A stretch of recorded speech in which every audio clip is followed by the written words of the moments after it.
Sea Soundcheck with Yorkshire Coast Gigs and Beckview Studios. Artist Chat. So, I would like to welcome our first guest of the evening. Hello, Paul. How are you? I'm good, thank you. You're good? Thank you for having me. Oh, of course. So, Paul is a founding member of the Danse Society, a music tutor at Scarborough Sixth Form, and one of the team behind Sound of Scarborough, amongst many, many other things. Yeah, I'm busy. You're busy man with many hats. Yes. So we will start with Scarborough Symphony Orchestra, as we Yep. mentioned that earlier. Could you just tell us a little bit about your involvement with the orchestra and about that concert? Well, yeah, I mean, it's a strange thing, really. I've been going to the Symphony Orchestra now for quite a number of years, and it's just fantastic to go and listen to a live orchestra play. And a couple of years ago, a couple of years ago or so, they lost their reviewer. So one of the orchestra who knew me and knew that I taught at the Sixth Form asked if I would be interested in reviewing the orchestra. So I said, yes, absolutely. I'd be very happy to review the orchestra. So every series of concerts they do for a year, I go and review the show, which is perfect because I'll be there anyway. It's an amazing experience to go and watch them play. Yeah, they've had a really lovely programme, and they have some. They do have some fantastic programs. Sean Matthew, the conductor, he picks some unusual and different symphonies and pieces and concertos and things. They always have a really excellent soloist every time they play, and they feature things that you wouldn't normally hear. It's not the normal Beethoven, Mozart type stuff, although they do occasionally play some of that. They pick some more sort of obscure composers, which is really, really interesting. They give a lot of opportunities to women composers and composers of colour as well. They've featured for the last sort of 6 concerts the symphonies of William Grant Still, who's an unknown or under-recognised composer, and it's the first time that they've ever been performed in the UK in its entirety, and it's been absolutely incredible. Yeah, fantastic. So just circling back to you yourself and your background, how did you actually start out in music? Well, I started playing guitar at the age of about 13, and that developed from a hobby into a career, and I've been involved in music in many ways ever since, really.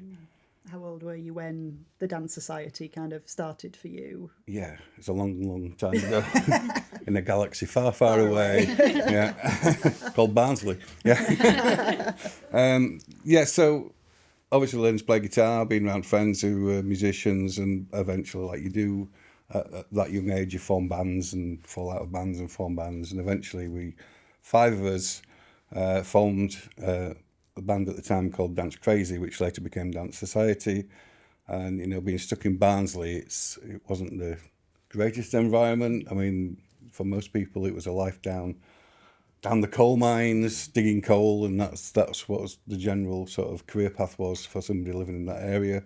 So, but we didn't want that. Obviously, we wanted to play music, so we got together and we rehearsed like crazy and wrote songs and got as many gigs as we could, as you do, and we were put all our money away from our really awful jobs that we were doing at the time to produce our own independent single, which fortunately got picked up by John Peel, and he played it a few times in his show and then invited us on for a Peel session, which then led to supports with bands like Killing Joke and The Cure, and eventually we got a deal and got signed to a record company and had an attempt at the charts, though we never considered ourselves to be a singles band. We always thought of ourselves as an album band, and we did get a top 20 album, which was good, but we never actually made it onto Top of the Pops.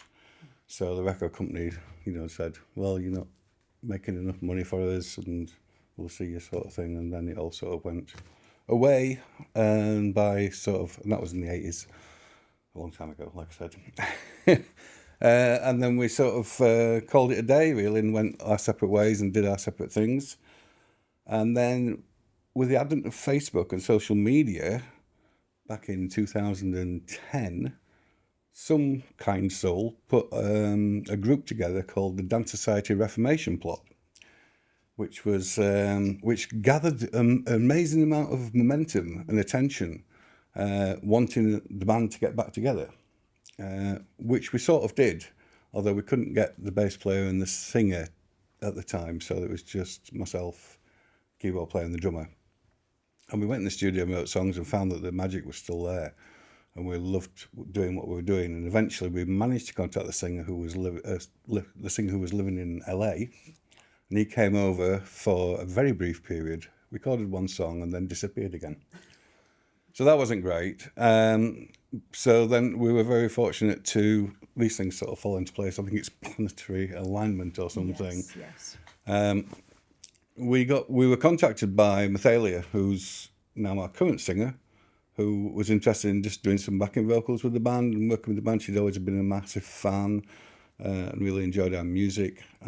So she came on board and became our singer, and we re-recorded the tracks and put out an album for the first time in a long time, for this time in 25 years, back in 2011, I think it was.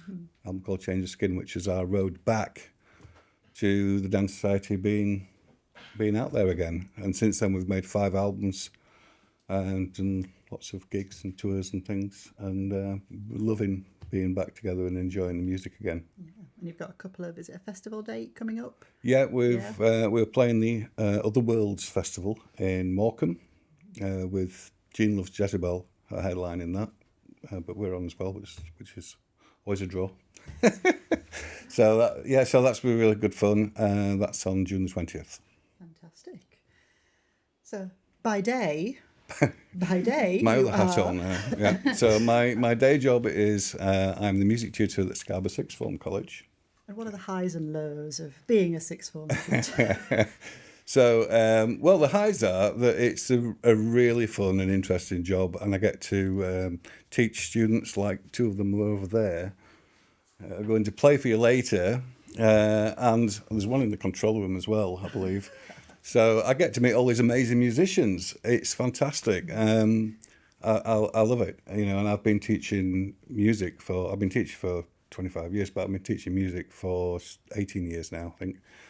And through that time, I've mentored and helped and cajoled and kicked a lot of students into, following a path in music. And it's been fantastic to see, where they've gone and what they've done with it. And it's amazing to hear them make some amazing music. It's really, good for the soul. Yeah. Music is good for the soul. That, yeah. It is. So it's been incredible, really. So that's the highs of the job, really.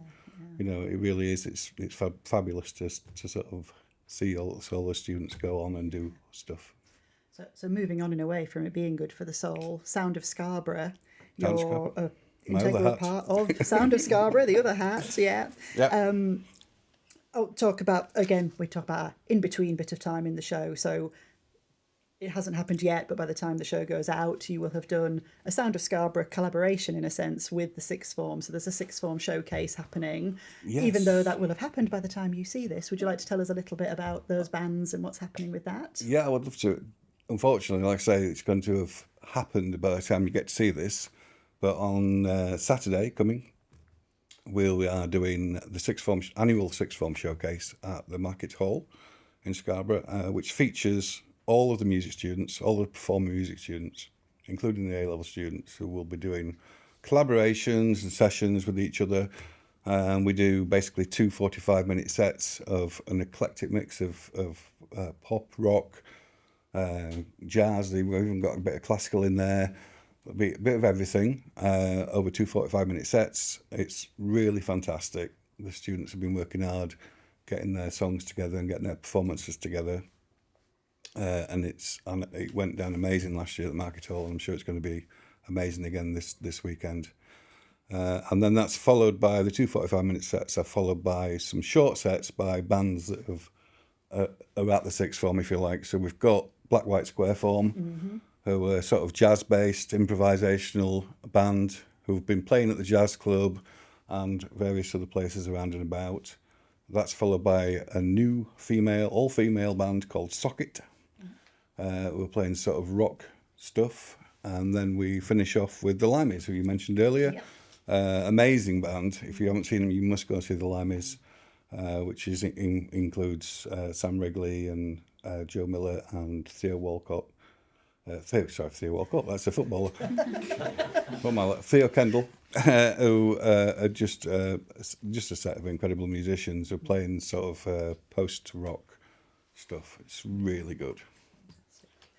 And before we talk about some of the other upcoming Sound of Scarborough events, do you just want to tell us a little bit about why Sound of Scarborough was set up, the ethos, what what you're hoping to do in the future with it as well? So Sound of Scarborough was set up in around about 2017 with myself and David Yates, who we were talking and we were talking about the local music community and the fact that there weren't that many opportunities for original music in the town, and there wasn't very much going on, although there was pockets of and some fantastic bands about. There wasn't a lot where we could sort of bring them together, so it was formed really as a sort of an umbrella sort of organisation to try and bring some of the amazing stuff that's going on in Scarborough and the local areas, Bridlington, Whitby, etc., together to do some stuff under the Sound of Scarborough umbrella. And since then we've been applying for funding and getting funding to do various projects. We've released 3 albums, 2 on vinyl, 1 digital during the COVID era. We've done the Beckview sessions here, which was fantastic. We got bands in and they played live, and we recorded it and put it out on video and on CD as well. And we've done some musicians' mental health videos and things like that. So it's all about helping musicians in the community. Sound of Scarborough is a non-profit. It's run by volunteers. All the money that we make, if we make any money, goes back into events like the upcoming Sound of Summer Festival, and hopefully another album will come out soon, and various other projects that we are hoping to fund to help the music community. Brilliant. So should we talk a little bit more about the Sound of Summer Festival? That's Sure. happening during Scarborough Fair Fringe. It's kind of, you do one every year, but it's under the umbrella, isn't it? And it's over 2 days at the old parcels office. Yep. So it's the 4th one we've done, I think, and it's at the old parcels office, as you mentioned. We've got it's Saturday night. It's a noisy night, if we call, and then we have a Sunday afternoon, which is more chilled and laid back. We've had some amazing bands on over the last few years, and we've got some amazing bands on this time. So on the Saturday night, we've got, if I remember rightly, January Jam Band. We've got a band from Hull called Brosnan. We've got Western Ra from Whitby, sort of a really dark goth band with fantastic. And we've got Bear Away on as well, who've just had their new single out.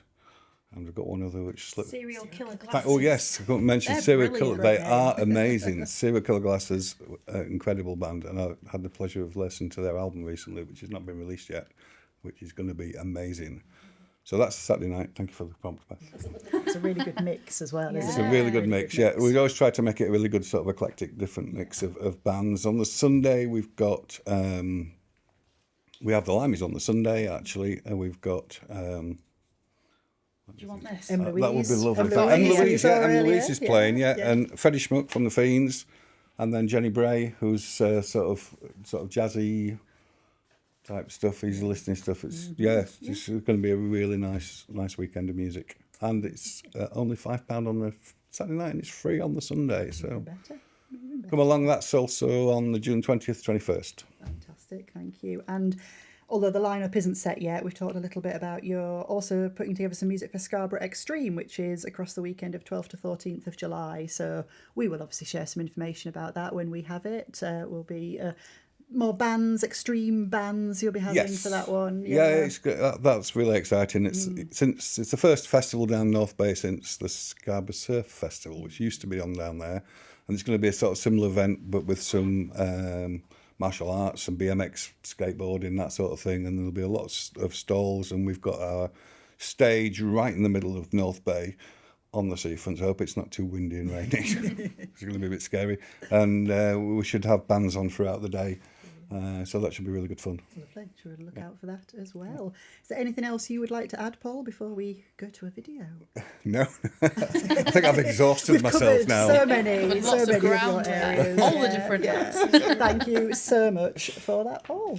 Well, it's been great. Thank you. Thank you, Paul. So now we're going to play a video from Paul's band, the Danse Society. This is The Loop, followed by more news. Enjoy. Thank you.